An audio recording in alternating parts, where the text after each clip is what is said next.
नमो लोये सौहरिहन्ताणं नमो लोये सौहृदानं नमो लोये सौभागिर्यानं नमो लोये सौज्यायानं नमो लोये सौत्रिकावती सावनं ओंकारमिन्दु संयुक्त नित्यं जयन्ति योगिनः कामदमोक्षदं चैव ओंकाराय नमो नमः मङ्गलं भगवान् मङ्गलं भूतमोहि मङ्गलं कुञ्कुण्डारि विजेन्द्रमोसुमङ्गलं नमः समरिसाराय स्वानुभूत्या चकास्ते चित् स्वभावाय भवाय सर्वाः विभाव निदाता।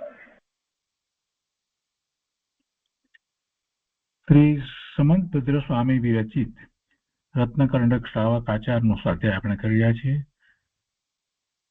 આચાર્ય ભગવંત પ્રભાચંદ્રજીની એમાં ટીકા છે. રત્નકરંડક શ્રાવક આચારના સ્વાધ્યાયમાં આપણે ગાથા 105 સુધી સ્વાધ્યાય કર્યો છે. 12 વ્રતનું વર્ણન ચાલે છે. 5 અણુવ્રત, 3 ગુણવ્રત અને 4 શિક્ષાવ્રત.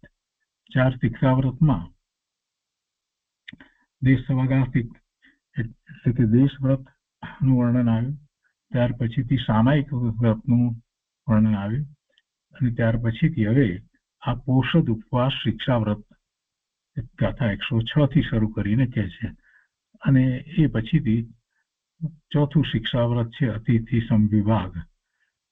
તો આજે આપણે પોષદ ઉપવાસ શિક્ષાવ્રત શ્લોક 106 ત્યાંથી શરૂઆત કરીએ છીએ.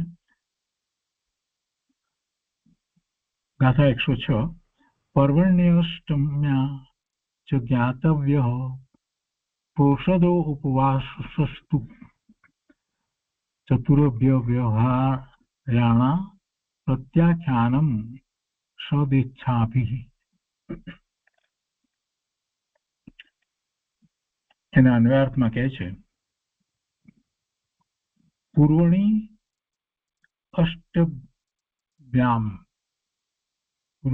અષ્ટમ્યામ કયું છે ને, એટલે પૂર્વણી એટલે ચતુર્દશી અને અષ્ટમ્યામ એટલે અષ્ટમીના દિવસોએ 14 અને 8મના દિવસોએ સદા ઈચ્છાભી સદાને માટે વ્રત વિધાનની ઈચ્છાઓથી ચતુર્ભ્ય વહાર્યાણામ એટલે 4 આહારોના ચતુર્ભ્ય 4 આહારોના. કયા 4 આહાર છે? ખાદ્ય, સ્વાદ્ય, લેહ અને પેય. ખાદ્ય ખાવાલાયક વસ્તુ, રોટલી, દાળ, ભાત, શાક બધું જે કહીએ તે. સ્વાદ્ય એટલે જે મીઠાઈ વગેરે જે કહીએ તે સ્વાદિ. લેહ એટલે જે રાબ વગેરે કેવા સૂપ વગેરે હોય તે. અને પેય એટલે પીવા લાયક ચા, દૂધ, કોફી વગેરે. તો એવા ખાદ્ય, સ્વાદ્ય, લેહ અને પેય એ 4 પ્રકારના આહાર. એ આહારના ત્યાગને પોષદ ઉપવાસ જ્ઞાતવ્ય જાણવો જોઈએ, કહેવો જોઈએ.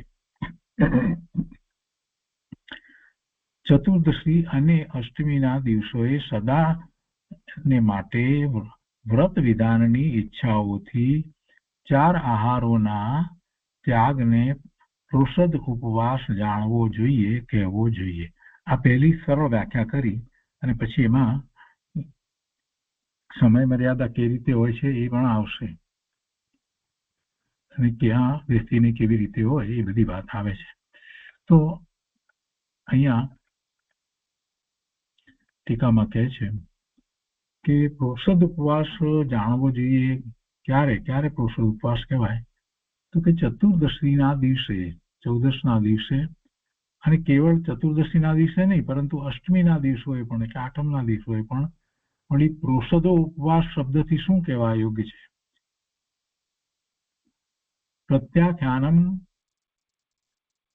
એટલે ત્યાગ. કોનો ત્યાગ? ચતુર્ભ્ય વહાર્યાણામ 4 અસનપાન ખાદ્ય અને લેહ રૂપ ખાવા યોગ્ય આહારનો. શું કોઈ અષ્ટમી અને ચતુર્દશીના દિવસે જ તેમનો ત્યાગ કરવો? તે કહે છે કે સદા સર્વકાળ હંમેશા તેમનો ત્યાગ કરવો. શા વડે? તો કે ઈચ્છાભિ વ્રત વિધાનની ભાવનાઓથી તેમનો ત્યાગ કરવો, નહીં કે વ્યવહારે કરેલી ધારણા આદિથી. વ્રત વિધાનની ભાવનાઓથી તેમનો ત્યાગ કરવો. વ્રત વિધાનની ભાવનાથી એટલે કે પોતે વ્રત અંગીકાર કર્યા છે, અણુવ્રત અંગીકાર કર્યા છે, ગુણવ્રત અંગીકાર કર્યા છે અને શિક્ષાવ્રત અંગીકાર કરે છે, એમાં એનો ભાવ છે કે પાંચે પાપોથી બચવાનો એનો ભાવ છે. એટલે એ વ્રત વિધાનની ભાવનાઓથી તેમનો ત્યાગ કરવો, માત્ર વ્યવહારે કરેલી ધારણા આદિથી નહીં, કે આજે આમ કરીએ એવી ધારણા, એ ધારણા આદિથી નહીં, પણ અંતરમાં ભાવ છે કે કોઈ પણ પ્રકારે સૂક્ષ્મ હિંસા પણ થાય નહીં, ભાવથી પણ હિંસા થાય નહીં. ભાવાર્થમાં કહે છે, પ્રત્યેક ચતુર્દશી અને અષ્ટમીના દિવસે ખાદ્ય રોટલી, દાળ, ભાત વગેરે, સ્વાદ્ય લાડુ, પેડા, બરફી આદિ, લેહ્ય રબડી, કેરીનો રસ આદિ, અને પેય એટલે દૂધ, પાણી, છાશ આદિ. તો એ 4 પ્રકારના આહારોનો વ્રત ધારણ કરવાની આંતરિક ઈચ્છાથી ત્યાગ કરવો, તેને પુરુષદ ઉપવાસ શિક્ષા વ્રત કહે છે. આ પુરુષદ ઉપવાસ આઠમ, ચૌદસ સિવાય અન્ય દિવસોમાં પણ વ્રત વિધાનમાં ઈચ્છાથી કરવો જોઈએ. બીજા દિવસોએ પણ કરવો જોઈએ. સામાયિકના સંસ્કારને સ્થિર કરવા માટે પણ તેની જરૂર છે. સામાયિક સામ્ય ભાવ, સમતાનો ભાવ, એને વિશેષ સ્થિર કરવા માટે પણ એ ભાવને, એને માટે પણ આવા પુરુષદ ઉપવાસ જે છે એ જરૂરી છે. હવે વિશેષમાં કહે છે કે પુરુષદો ઉપવાસ કરવાની વિધિ. પહેલું, અષ્ટમી કે ચતુર્દશીના પૂર્વ દિવસે એટલે એના આગળના દિવસે બપોરે 2 પ્રહર બાદ ભોજન કરી 16 પ્રહર એટલે 48 કલાકના ઉપવાસની પ્રતિજ્ઞા કરી સર્વ આરંભનો ત્યાગ કરી એકાંતમાં ધર્મ ધ્યાનપૂર્વક તે દિવસ વ્યતીત કરવો. આઠમ કે 14ના દિવસે જ્યારે કરવામાં આવે તો પહેલા સાતમના દિવસે સવારના 2 પ્રહર પૂરા થઈ જાય ત્યાર પછીથી બપોરે ભોજન કરી અને પછી પુરુષદ ઉપવાસની શરૂઆત થાય છે. એટલે પછી બપોરે ભોજન કર્યું સાતમના દિવસે આઠમ માટે અને ચતુર્દશી છે તો 13ના દિવસે, તો તે પછીથી એ દિવસે સાંજે ભોજન પણ ન કરે અને ત્યારથી એને ઉપવાસ થઈ જાય. એટલે એ દિવસ બાકીનો બપોર પછીનો દિવસ, પછી એના પછીનો દિવસ એટલે અષ્ટમીનો કે ચતુર્દશીનો એટલે 14મો દિવસ આખો, 14ની રાત્રિ, અને પછી એ નોમના દિવસે કે પૂનમ કે અમાસના દિવસે બપોર સુધીનો એનો એ રીતે ઉપવાસ હોય. એટલે એમ એને 48 કલાક થાય. આગલા દિવસના 12 કલાક થાય છે, પછીનો દિવસ આખો છે એના 24 કલાક થાય છે, અને પછી ના દિવસના 12 કલાક થાય છે. એટલે એમ કુલ 48 કલાક કહેવામાં આવ્યા છે.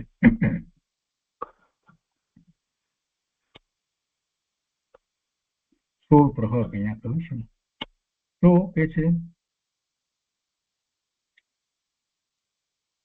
બીજું કે પર્વનો અષ્ટમી ચતુર્દશીનો આખો દિવસ અને રાત ધાર્મિક કાર્યોમાં પસાર કરવા. બીજું, આઠમ કે 14નો આખો દિવસ અને રાત ધાર્મિક કાર્યોમાં પસાર કરવા. એને સાતમથી શરૂઆત કરી દે, સાતમના બપોરથી શરૂઆત કરી દે છે. એટલે સાતમનો અડધો દિવસ જે છે, સાતમની રાત છે, એ આઠમનો આખો દિવસ છે, આઠમની રાત્રિ છે, અને નોમનો અડધો દિવસ છે. એટલે એમ કરી અને એ રીતે 48 કલાક થાય છે. એટલે આખા 2 દિવસ થઈ જાય છે. સાતમના બપોરથી નોમના બપોર સુધી ગણીએ એટલે 2 દિવસ એટલે 48 કલાક થાય. સરળ રીતે સમજવું હોય તો એ રીતે સમજાય છે. તો એ જ રીતે 13ના બપોરથી શરૂ કરી અને પૂનમ કે અમાસના બપોર સુધી 2 દિવસ થાય. એ બધો સમય એને ધાર્મિક કાર્યોમાં પસાર કરવો એમ કે છે. પછી ત્રીજું કહે છે કે પર્વના પછીના દિવસે નવમી અથવા પૂનમ કે અમાવસ્યાના દિવસે પૂજા ભક્તિ સ્વાધ્યાય આદિ નવમી એટલે નોમના દિવસે કે પૂનમ કે અમાસના દિવસે એટલે પર્વ પછીના દિવસે પૂજા ભક્તિ સ્વાધ્યાય આદિ આવશ્યક ધાર્મિક કાર્યો કરીને અતિથિજનોને વિધિપૂર્વક યોગ્ય આહાર આપીને એકાસન કરે. અતિથિજનોને એટલે મોટે ભાગે એમાં હોય કે મુનિ હોય અથવા તો એવા શ્રાવક હોય 11 પ્રતિમાધારી કેવા હોય તો એને આહાર આપી અને પછી પોતે એકાસન કરે. એ દિવસે પણ એકાસન કરે. આગળ કહે છે કે શ્રી અમિત ગતિ આચાર્ય ભગવાને અમિત ગતિકૃત શ્રાવક આચાર અધ્યાય 6 શ્લોક 91 કહ્યું છે કે વ્રત પ્રતિમા બીજી પ્રતિમા, વ્રત પ્રતિમા એટલે બીજી પ્રતિમા, પહેલી દર્શન પ્રતિમા અને બીજી વ્રત પ્રતિમા. તો વ્રત પ્રતિમા બીજી પ્રતિમાધારી શ્રાવકને શક્તિ ન હોય તો પર્વના દિવસે એકવાર જળ માત્ર ગ્રહણ કરી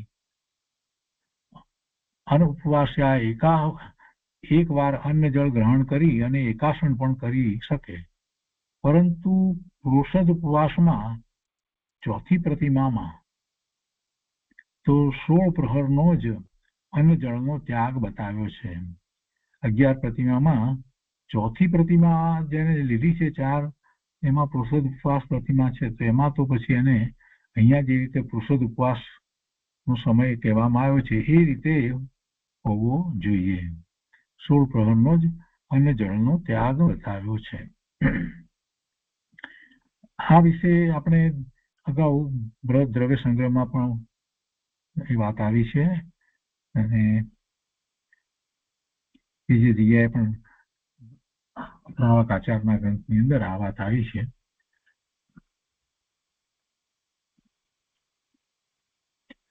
ઉપવાસ કરનારે ઉપવાસના દિને શું કરવું જોઈએ તે કહે છે.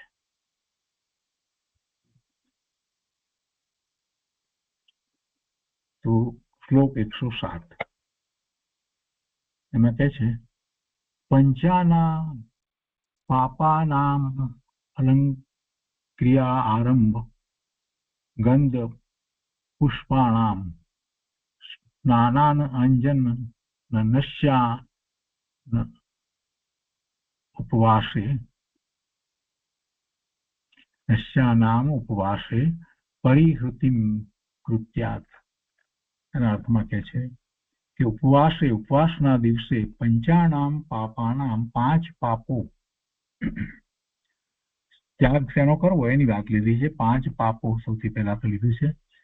અલંક્રિયા આરંભ ગંધ પુષ્પાણામ એટલે અલંકાર ધારણ કરવા, ખેતી આદિનો આરંભ કરવો, કોઈ પણ કાર્ય વેપાર વગેરેના એનો આરંભ કરવો, પછી ચંદન આદિ સુગંધિત પદાર્થોનો લેપ કરવો, ગંધ પુષ્પાણામ તથા પુષ્પમાળા ધારણ કરવી કે ફૂલ સૂંઘવા.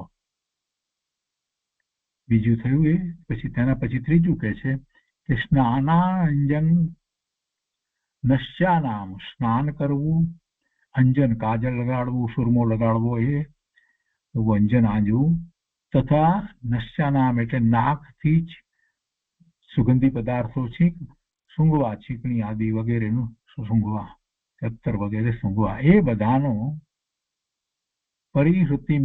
પરિત્યાગ કુર્યાત કરવો જોઈએ. 5 પાપોનો, પછી અલંકાર ધારણ કરવા, કોઈ પણ પ્રકારના આરંભ કરવા, અને પછી ચંદન આદિ સુગંધિત પદાર્થોનો લેપ કરવો, પુષ્પમાળા ધારણ કરવી કે ફૂલ સૂંઘવા, કે સ્નાન કરવું, કે કાજલ લગાડવું, સુરમો લગાડવો, અંજન કરવું, કઈ પણ પ્રકારે નાકથી કઈ પણ એવા સુગંધી પદાર્થોનું સૂંઘવું, એ બધાનો પરિત્યાગ કરવો. આગળ કહે છે એટલે ઉપવાસના દિને શું કરવું એની વાત છે. માત્ર ઉપવાસ કર્યો એટલું નહીં, આ બધું પણ સાથે છોડવું જોઈએ એમ કહેવાનો આશય છે. અને ટીકામાં કહે છે કે ઉપવાસના દિવસે પરિત્યાગ કરવો જોઈએ. કોનો પરિત્યાગ કરવો જોઈએ? તો હિંસા આદિ 5 પાપોનો. એ તો સૌથી મોટી વાત છે. કોઈ પણ પ્રકારે હિંસા ન થવી જોઈએ. ત્રસ હિંસા તો હોય જ નહીં, પરંતુ એકેન્દ્રીયની પણ હિંસા ન થાય, એવો પ્રયત્ન હોવો જોઈએ. હિંસા આદિ 5 પાપોનો ત્યાગ તથા શણગાર આરંભ અર્થાત વાણિજ્ય આદિ વ્યાપાર, ગંધ, તેલ, અત્તર વગેરે પુષ્પોનો અને ઉપલક્ષણથી રાગના કારણરૂપ ગીત, નૃત્ય આદિનો એ બધું પણ એમાં સાથે સમજી લેવું, એ બધાનો ત્યાગ. અને એટલું જ નહીં પણ સ્નાન, અંજન, નશ્ય એટલે નાકે સૂંઘવાની વસ્તુ આદિ નો પરિત્યાગ કરવો જોઈએ. મૂળ તો 5 ઇન્દ્રિયોના વિષયો જે છે એ વિષયોનો ત્યાગ કરવો જોઈએ. 5 પાપોનો અને બધા 5 ઇન્દ્રિયના વિષયોનો ત્યાગ કરવો જોઈએ અને ઉપવાસ કરવો જોઈએ. હવે કે છે ભાવાર્થમાં કે ઉપવાસના દિવસે હિંસા આદિ 5 પાપોનો, શૃંગાર, વેપાર આદિ, આરંભ, ગંધ, પુષ્પમાળા, ગીત, નૃત્ય આદિ, સ્નાન, અંજન અને સૂંઘવાની વસ્તુ આદિનો ત્યાગ કરવો જોઈએ. અને એમાં આધારની ગાથા લીધી છે અહીંયા કે સુભાષિત રત્ન સંદોહમાં ઉપવાસનું લક્ષણ આપતા કહ્યું છે કે રત્ન સંદોહ, સુભાષિત રત્ન સંદોહ એની અંદર કહ્યું છે કે કષાય વિષય આહાર ત્યાગો યત્ર વિધીયતે ઉપવાસ સ વિજ્ઞેય શેષમ લંઘનકમ વિદુહ. ગુરુદેવ આ વાત વારંવાર કરે છે કે આ બધા જે ઉપવાસ કરે છે એ તો લાંઘણ છે, એમ કે છે ને, લંઘનકમ વિદુહ એમ કહ્યું ને અહીંયા, એટલે લાંઘણ શું છે આ ગાથાનો અર્થ? કે જ્યાં કષાય, વિષય અને આહારનો ત્યાગ કરવામાં આવે છે તેને ઉપવાસ જાણવો. કષાય, વિષય અને આહાર એનો ત્યાગ કરવામાં આવે છે તેને ઉપવાસ જાણવો. બાકીનાને લાંઘણ કહે છે. માત્ર આહાર ન લે તો ઉપવાસ થતો નથી, કેમ કે કષાય નો ત્યાગ પાપોનો ત્યાગ છે, વિષયોનો પણ ત્યાગ છે અને આહારનો પણ ત્યાગ છે. ત્યારે એને સ્વરૂપનું રક્ષ થાય છે, એટલે એને ઉપરમાં વાસ કહેવાય. પણ એ કાંઈ છે નહીં અને માત્ર આહાર ન લે, આખો દિવસ ગમે તેમ વિતાવે બધા પોતાના જે વેપાર ધંધા આ તે બધા જે કંઈ કાર્યો એમાં, તો પછી એમાં તો હિંસા થવાની છે, તો થયા વિના રહેશે જ નહીં.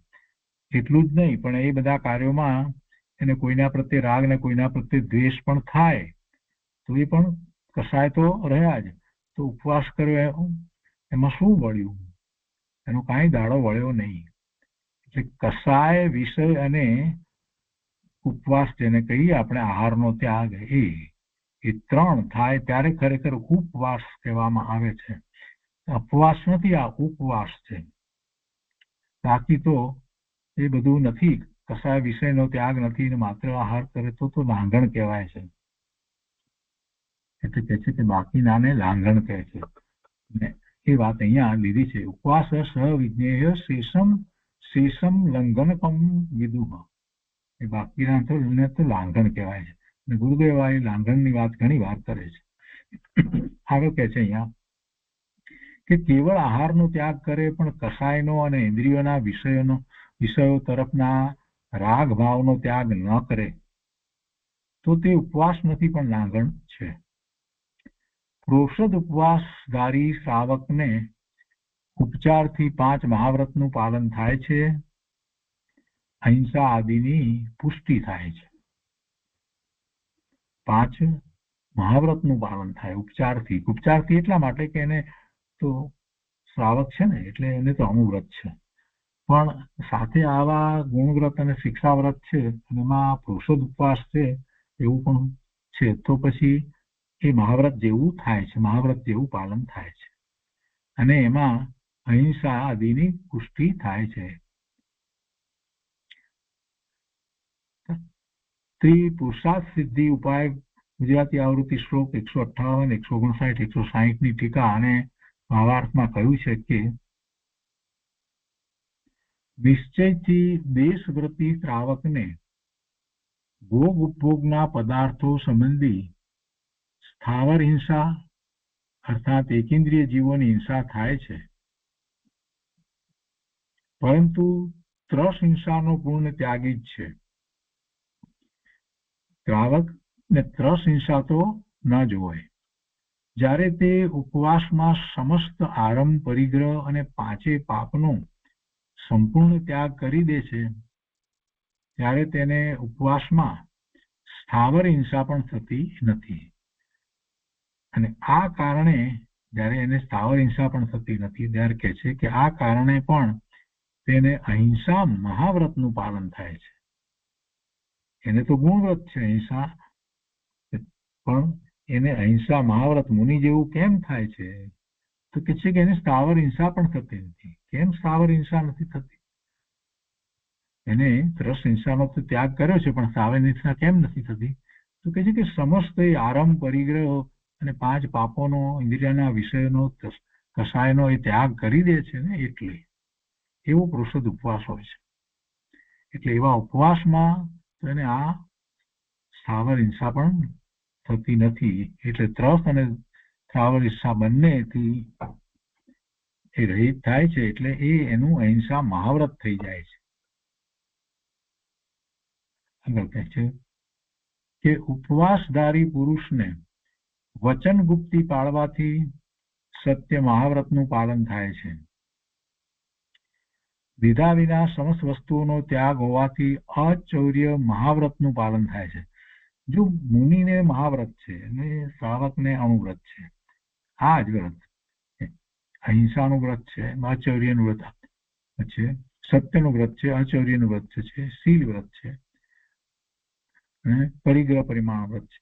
તો એ બધાની અંદર એ બીજા જે ગુણવ્રત અને આ શિક્ષા વ્રતને પણ સાથે એ ગ્રહણ કરે છે, એટલે એને એ મહાવ્રત જેવું થઈ જાય છે. એ વાતને અહીંયા સમજાવી. ઉપર જે સમજાવવામાં આવ્યું અહીંયા અહિંસા મહાવ્રતનું પાલન થાય છે, એવી જ રીતે હવે કહે છે કે સત્યવ્રતનું પણ કેવી રીતે પાલન થઈ જાય છે, એમાં પણ મહાવ્રત થઈ જાય છે. ઉપવાસધારી પુરુષને વચન ગુપ્તી પાળવાથી સત્ય મહાવ્રતનું પાલન થાય છે. એવી જ રીતે વિધા વિનાની સમસ્ત વસ્તુઓનો ત્યાગ હોવાથી અચૌર્ય મહાવ્રતનું પાલન થાય છે. સંપૂર્ણ મૈથુન કર્મનો ત્યાગ હોવાથી બ્રહ્મચર્ય મહાવ્રતનું પાલન થાય છે. અને શરીરમાં જ મમત્વ પરિણામ ન હોવાથી પરિગ્રહ ત્યાગ મહાવ્રતનું પાલન થાય છે. એ રીતે ઉપચારથી પાંચે મહાવ્રત તે પાળી શકે છે. આ ઉપચારથી એટલા માટે કહ્યું કે મહાવ્રત ખરેખર તો મુનિને હોય છે, અને મુનિને તો કસાયની 3 ચોકડીનો અભાવ થયો છે, શ્રાવકને 2 ચોકડીનો અભાવ થયો છે. પ્રત્યાખ્યાનાવરણીની ચોકડી જે છે કસાયની, એ શ્રાવકને હજી સત્તામાં પડી છે, ઉદયમાં પણ છે. એટલે અહીંયા એમ કહ્યું કે ઉપચારથી એને મુનિની જેમ મહાવ્રત છે. શ્રાવકના મહાવ્રતમાં અને મુનિઓના મહાવ્રતમાં ફેર છે. કારણ કે વાસ્તવમાં જેને પ્રત્યાખ્યાનાવરણના ક્રોધ, માન, માયા, લોભનો અભાવ થઈ ગયો છે, એટલે કે ત્રીજી ચોકડી, તે જ મહાવ્રતી સંયમી કહેવાય છે. પણ જેને તે કસાયોનો અભાવ થયો નથી, પણ તેને દ્રવ્યરૂપ પાંચે પાપોનો અભાવ થઈ ગયો હોય, તો તેને ઉપચારથી મહાવ્રત છે, ખરી રીતે મહાવ્રત નથી. કેમ કે પૂર્ણ સંયમ છઠ્ઠા પ્રમત ગુણસ્થાનમાં જ શરૂ થાય છે, અને પ્રમત ગુણસ્થાન પ્રત્યાખ્યાનાવરણ કસાયના અભાવ વિના થતું નથી. એટલે ત્રીજી ચોકડી પ્રત્યાખ્યાનાવરણ કસાય એ ચારિત્ર મોહનીયની ત્રીજી ચોકડી, તેનો અભાવ થયા વિના એને સંપૂર્ણ સંયમ હોતો નથી, મુનિ દશા હોતી નથી.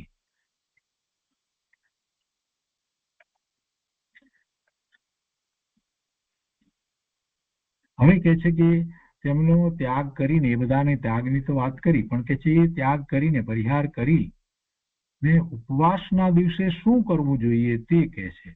ત્યાગની વાત તો કરી, પણ સાથે ને સાથે હવે શું કરવું જોઈએ એ પણ અહીંયા આચાર્ય ભગવાન કહે છે. તો શ્લોક 108, ઉપવાસના દિવસે કર્તવ્ય. પુરુષોત્તમ ઉપવાસ કરવો છે ને, એટલે આખી વાત સૂક્ષ્મતાથી સમજાવી છે. 2 જુદા જુદા શ્લોક દ્વારા છૂટું છૂટું કરીને સમજાવી છે.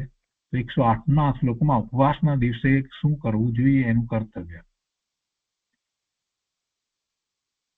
ધર્મામૃતમ સતૃષ્ણ શ્રાવણભ્યા પીબતુ પાયે જ્ઞાન ધ્યાન પરો વા ભવતુ પ્રસન્ન તંદ્રાલુ. એના અર્થમાં કહે છે ઉપવાસ કરનાર વ્યક્તિએ સતુષ્ણ એટલે અભિલાષા પૂર્વક ઉત્કંઠિત થતા સતુષ્ણ શ્રવણાભ્યામ ધર્મામૃતમ વા અતંદ્રાલુ એટલે કે કાન દ્વારા શ્રવણાભ્યામ ધર્મમૃત ધર્મરૂપી અમૃતને પીવું, કાન દ્વારા ધર્મરૂપી અમૃતને પીવું. અને એ પણ કેવી રીતે ઉપવાસ કરનારે? તો કે અભિલાષા પૂર્વક ઉત્કંઠિત થકા અભિલાષા સહિત કાન દ્વારા એટલે ઉત્સાહ સહિત ધર્મમાં એવી ઉત્સાહ સહિત કાન દ્વારા ધર્મ અમૃતને પીવો એટલે એવી વાણી સાંભળો. વાત અને અતંદ્રાલુ જ્ઞાન ધ્યાન પરઃ ભવતુ અને આળસ રહિત થકા જ્ઞાન અને ધ્યાનમાં તત્પર લવલીન રહો. ઉપવાસના દિવસે શું કર્તવ્ય છે? તો ઉપવાસ કરનાર વ્યક્તિએ અભિલાષાપૂર્વક ધર્મની વાણી સાંભળવી, કાન દ્વારા ધર્મરૂપી અમૃતને પીવું અને આળસ રહિત થઈ અને જ્ઞાન અને ધ્યાનમાં તત્પર રહેવું. ટીકામાં કહે છે કે સર્વ પ્રાણીઓને પુષ્ટિ અને તૃપ્તિ આપનાર હોવાથી જ ધર્મ અમૃત છે. ધર્મ અમૃત કોને માટે છે? બધાને માટે છે. ધર્મ તે અમૃત તો બધા માટે છે. એમ નથી કે કોઈ ગતિમાં એ ધર્મ અમૃત નથી, એવું તો છે નહીં. ભલે એને એટલો જ્ઞાનનો ઉઘાડ નથી, ક્ષોભક્ષમ નથી, એ વાત નથી સમજાતી, એ વાત જુદી છે. પરંતુ એથી કરીને ધર્મ જે છે એ અમૃતમય છે, એમાં કોઈ શંકા સ્થાન નથી.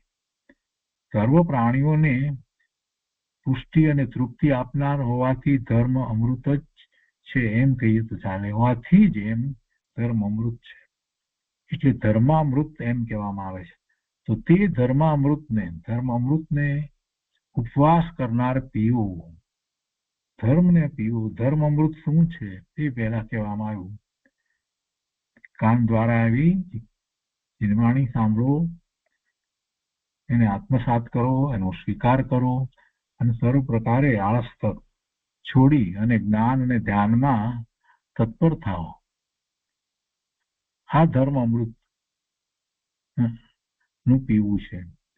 શું કે છે કે તે ધર્મ અમૃતને ઉપવાસ કરનાર પીવો. શા વડે? કાન વડે. કેવા વર્તા થતા? તો કે અભિલાષા પૂર્વક, નહીં કે કોઈના દબાણથી નહીં, પણ પોતાને અંતરમાંથી એવી અભિલાષા થાય કે હું ધર્મ અમૃતનું પાન કરું. પોતે ધર્મનું સ્વરૂપ વિશેષપણે ન જાણ્યું હોય તો તે અન્ય દ્વારા ધર્મ અમૃત પીવો એટલે બીજા દ્વારા એ ધર્મની વાણી, જીનવાણી જે અમૃતમય છે એનું પાન કરો એટલે એવા પ્રવચન વગેરે સાંભળો. અને જો પોતે ધર્મનું સ્વરૂપ વિશેષપણે જાણ્યું હોય તો જેમણે ધર્મનું સ્વરૂપ જાણ્યું નથી એવા બીજાઓને ધર્મ અમૃતનું પાન કરાવો, એમને પણ તમે જીનવાણી સંભળાવો.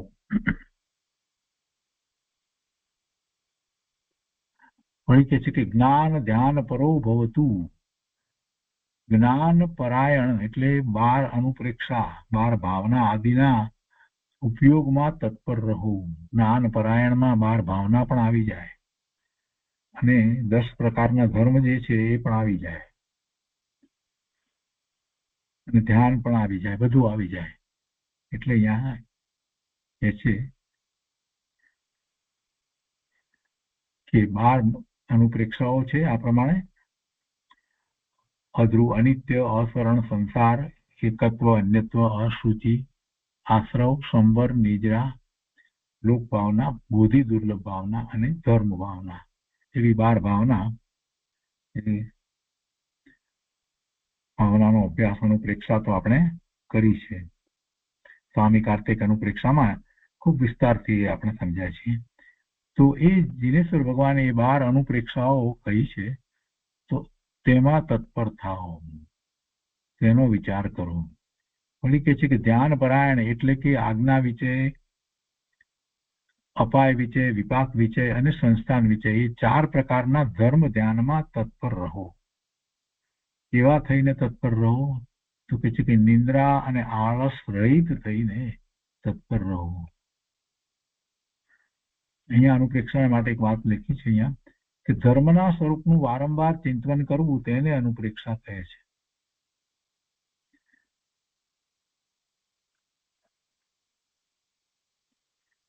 ભાવાર્થમાં કહે છે કે ઉપવાસ કરનાર વ્યક્તિ આળસ્ય રહિત અને ઉત્કંઠા સહિત થઈને ધર્મરૂપી અમૃતનું સ્વયં પાન કરે. આંખ તો કાઢી નાખે પણ ખૂબ રુચિપૂર્વક, ઉત્સાહપૂર્વક ધર્મ અમૃતનું પાન કરે, ધર્મરૂપી અમૃતનું સ્વયં પાન કરે અને બીજાઓને તેનું પાન કરાવે તથા જ્ઞાન અને ધર્મ ધ્યાનમાં લવલીન રહે. આનો ભાવાર્થ થયો છે. એટલે કે ઉપવાસના દિવસે શું કરવું એ જે વાત હતી પ્રૌષધ ઉપવાસની અંદર, તો એમાં આટલી બધી વાતો કરવામાં આવી. ઉપવાસના દિવસે કર્તવ્ય એટલે પોતે પણ એવું ધર્મ ધ્યાન કરે અને સાથે સાથે બીજાઓને પણ એ તરફ વાળે, બીજાઓને પણ એવું ધર્મ રૂપી અમૃતનું સ્વયં પાન કરે ને બીજાઓને પણ પાન કરાવે. તો એ 108મી ગાથા થઈ.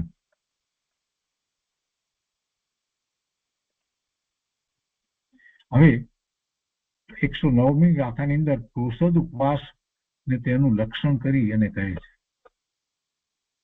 પ્રોષદ ઉપવાસનું લક્ષણ હવે એમાં વધારે વિસ્તારપૂર્વક વાત લે છે. પ્રોષદ ઉપવાસનું મુખ્ય લક્ષણ શું, કઈ રીતે એને કહેવાય? તો ગાથા 109. ચતુર આહાર વિસર્જનમ ઉપવાસ પ્રોષદ સ ભક્તિ સ પ્રોષદ ઉપવાસો યદુ પુષ્યારંભ આચરતી. પ્રોષદ ઉપવાસનું લક્ષણ 109મા શ્લોકના અન્વયાર્થમાં કહે છે ચતુર આહાર વિસર્જનમ, 4 પ્રકારના આહારનો સર્વથા ત્યાગ કરવો. વિસર્જનમ કરવું એટલે સર્વથા ત્યાગ કરવો. અનશન, ખાદ્ય, લેહ અને પેયનો સર્વથા ત્યાગ કરવો તે ઉપવાસ છે. અને સકૃત ભુક્તિ, 1 વાર ભોજન કરવું. પ્રોષદ ઉપવાસ છે, એકાસન છે. અને જે ઉપોષ્ય ઉપવાસ કર્યા પછી આરંભ પારણાના દિવસે 1 વાર ભોજન આચરતી કરે છે તે પ્રોષદ ઉપવાસ છે. 4 પ્રકારના આહારનો સર્વથા ત્યાગ કરવો તે ઉપવાસ છે અને 1 વાર ભોજન કરવું તે પ્રોષદ છે એટલે એકાસન છે. અને જે ઉપવાસ કર્યા પછી પારણાના દિવસે 1 વાર ભોજન કરે છે તો તે પ્રોષદ ઉપવાસ છે. એટલે પ્રોષદ ઉપવાસની અંદર આગલા દિવસે એકાસનું, પછી જે તિથિ છે એ તિથિના દિવસે ઉપવાસ અને એના પછીના દિવસે પણ એકાસનું હોય છે. એવો પ્રોષદ ઉપવાસ હોય છે. અને એ પ્રોષદ ઉપવાસ જે કરે છે એ ધર્મ ધ્યાન પૂર્વક કરે છે, કસાય રહિત થઈ અને કરે છે. 5 પ્રકારના પાપથી રહિત થઈ અને એ કરે છે એટલે એને મહાવ્રત જેવું થાય છે. હવે ટીકામાં કહે છે કે અનશન, ખાદ્ય, પાન અને લેહના ભેદથી 4 પ્રકારનો આહાર છે. અસન, ખાદ્ય, પાન અને લેહના ભેદથી 4 પ્રકારનો આહાર છે. અસન એટલે રોટલી, દાળ, ભાત આદિ ખાદ્ય, એટલે લાડુ વગેરે. પાન એટલે ખાદ્યને બદલે સાધ્ય પણ શબ્દ પ્રયોગ જોવા મળે છે. તો પાન એટલે દૂધ, પાણી વગેરે અને લેહ એટલે રાબડી વગેરે જે 4 પ્રકારના આહારનો ત્યાગ કરવો તેને ઉપવાસ કહે છે. અને એકવાર ભોજન કરવું તેને પ્રોષદ કહે છે. 81 એકવાર ભોજન કરવું તેને પ્રોષદ કહે છે. અને ધારણાના દિવસે, ઉપવાસના પહેલાના દિવસે એકવાર ભોજન કરીને, કેમ કે ધારણા તો આગલા દિવસથી કરે છે ને, એટલે ધારણાનો દિવસ, એટલે ઉપવાસના પહેલાનો દિવસે એકવાર ભોજન કરી પર્વના દિવસે ઉપવાસ કરીને જે પારણાના દિવસે એકવાર ભોજન કરે છે તેને પ્રોષદો ઉપવાસ કહે છે. જ્યારે પ્રોષદ ઉપવાસ એમ કહેવામાં આવે તો 3 દિવસની વાત ભેગી આવે, આગલા દિવસની, તિથિના દિવસની અને એ પછીના દિવસની, ત્યારે એને પ્રોષદ ઉપવાસ કહેવામાં આવે. ભાવાર્થમાં કહે છે અસન ખાદ્ય તેલ, અસન ખાદ્ય, લેહ અને પેય એ 4 પ્રકારના આહારનો 12 પ્રહર સર્વથા ત્યાગ કરવો તે ઉપવાસ છે. અને દિવસે એકવાર ભોજન કરવું તે પ્રોષદ યા એકાસન છે. અને ધારણા અને પારણાના દિવસે, ધારણાનો દિવસ એટલે આગળનો દિવસ અને પારણાનો દિવસ એટલે પછીનો દિવસ, એકાસન એ બંને દિવસે, અને બંનેના વચ્ચેના દિવસે ઉપવાસ કરવો. અર્થાત 16 પ્રહર સુધી 4 આહારોનો ત્યાગ કરવો તેને પ્રોષદ ઉપવાસ કહે છે. એને 16 પ્રહર થાય છે. કેમ કે ધારણાનો દિવસ આગલો દિવસ છે, એ દિવસે બપોર પછીથી એ ત્યાગ કરે છે, તો એ પછી રાત્રિ આખી, એમ એને 2 અને 6 8 પ્રહર થઈ જાય છે. અને પછીનો જે તિથિનો દિવસ છે એના તો દિવસ અને રાત્રિ બંને હોય છે, એટલે એના તો, અને ત્યાર પછીનો જે દિવસ જે છે એના સવારનો સમય એટલું હોય છે. તો એમ 16 પ્રહર સુધી નો ત્યાગ કરવાની વાત કહી છે.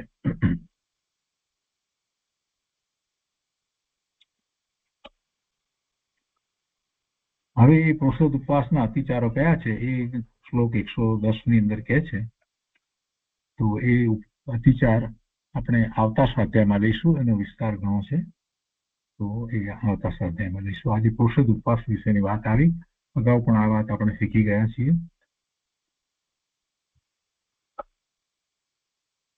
તો આજનો સ્વાધ્યાય અહીંયા 109માં શ્લોક સુધી રાખીએ છીએ.